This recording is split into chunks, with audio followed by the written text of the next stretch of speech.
this working? Yes. Okay.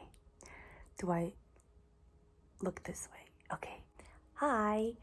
Oh, I looked at the wrong place. Hi, everybody. So, my name's Monica, and I am currently a graduate student who's learning how to be a therapist. I'm here today to try to see if I can make a video about how to find a therapist for maybe more affordable costs and during this COVID situation. Oh my gosh, I'm so tired. Look at these dark circles. So I'll be going over a couple of options, and the first one being there's sliding scale clinics. There are interns who are not licensed. There are also universities with counseling options. There's Psychology Today, which is the website that you can find people on. BetterHelp, phone app messaging system.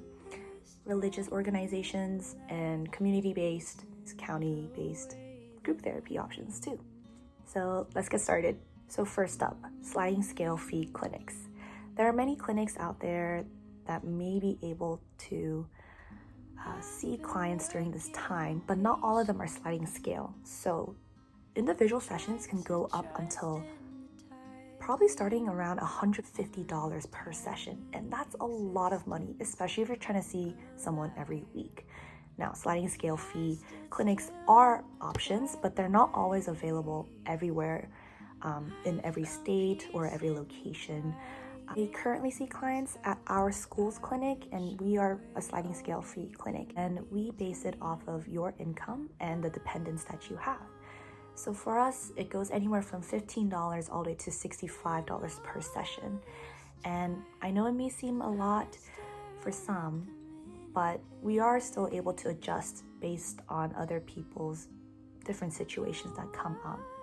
And it's also nice to be able to have that option for the community where they may not be able to have a lot of income and still need the mental health services that they're trying to work through, and especially during COVID. And so sliding scale really does help. I do recommend that if you're able to find a therapist, whether it's on Psychology Today, then you would still ask them if they run on a sliding scale fee. As long as you ask, that is your best bet. It never hurts to ask, so ask.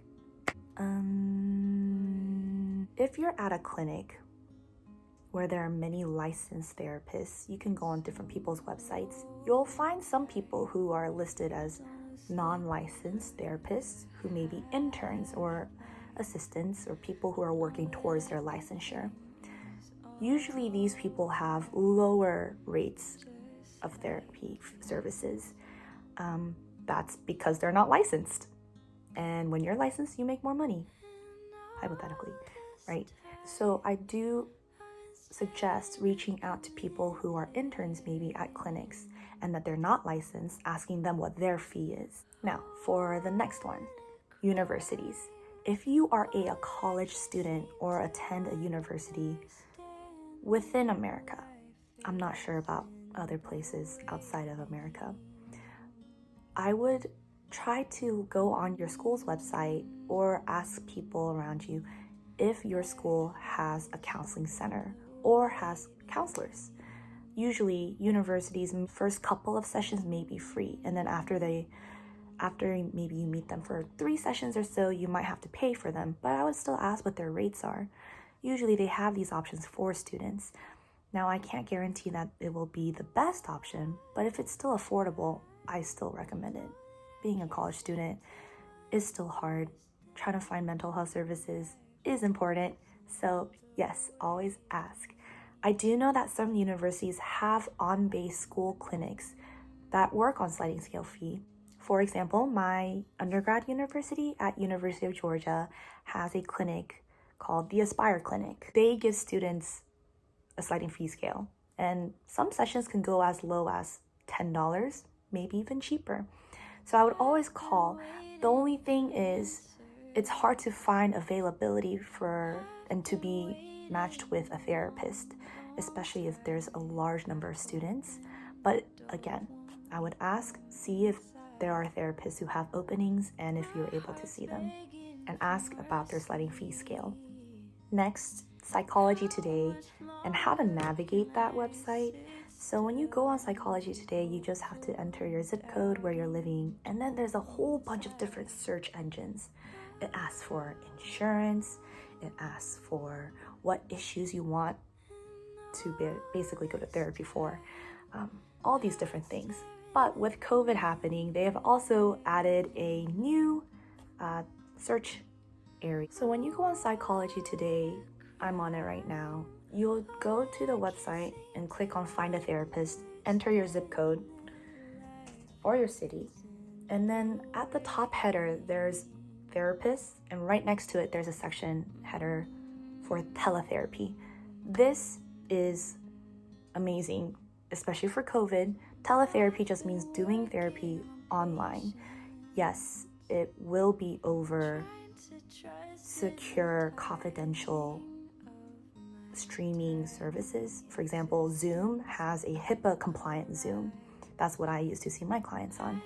And I would always ask though, what kind of service that they're trying to do teletherapy over. If they're trying to use Microsoft Teams, Zoom, I would ask, how are they going to keep it confidential?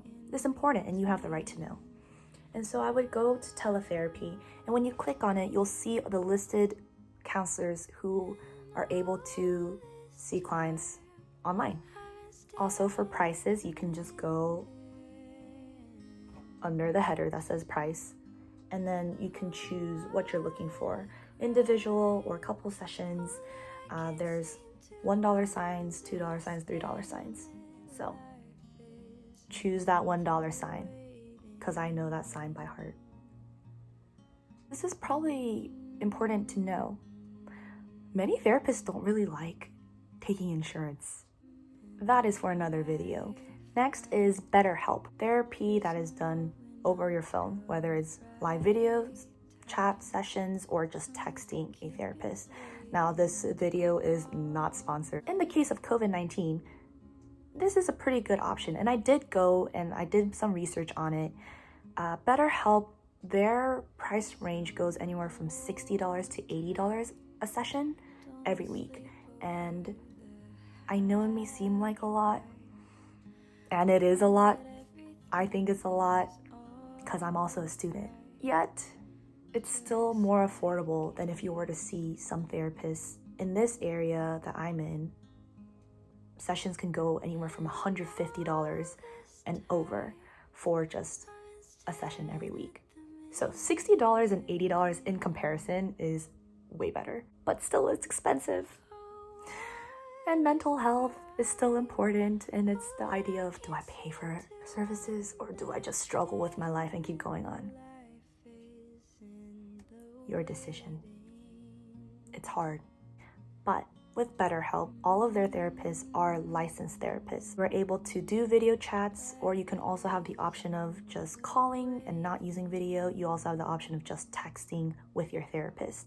I don't know the names of the other phone app services, but I'll try to look those up as well and then make probably another video. Okay, next are religious organizations. Even if you are not religious yourself, there are certain religious organizations that may be in your area that have counseling. For example, I know that there is a Catholic organization somewhere where I live, and they offer therapy services for low costs for the community overall, even if they're not Catholic, even if they're not religious.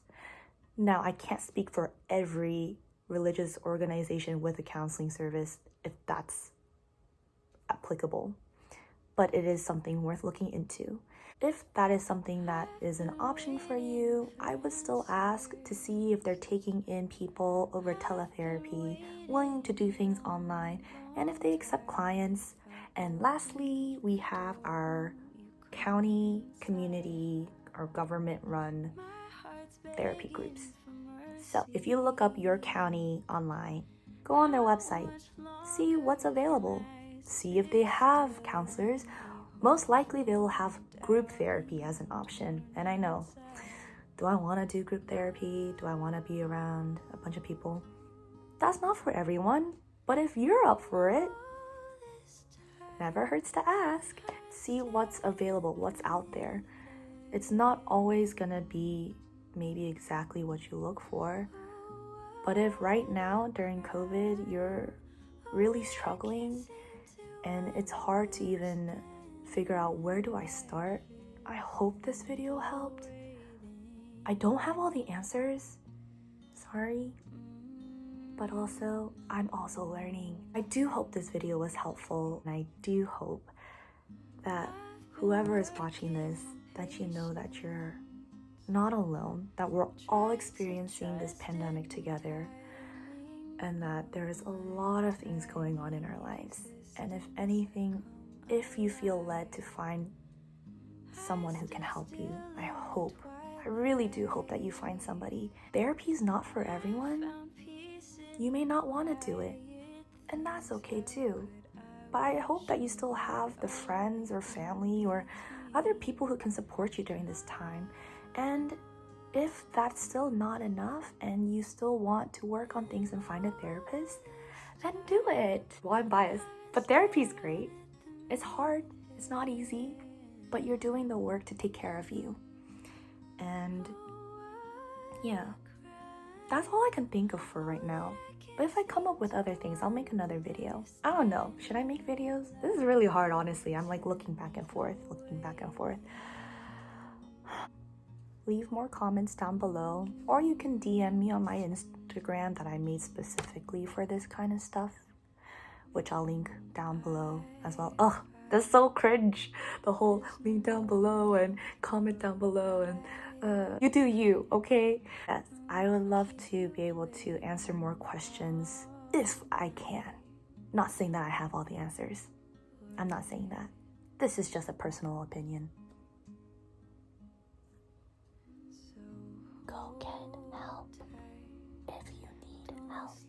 Wherever you are, I hope that you're okay. If you want things to be better, there are people out there who are trying to make themselves available to help. Thank you for watching. If you found this helpful, please let me know. If you have more questions, let me know as well.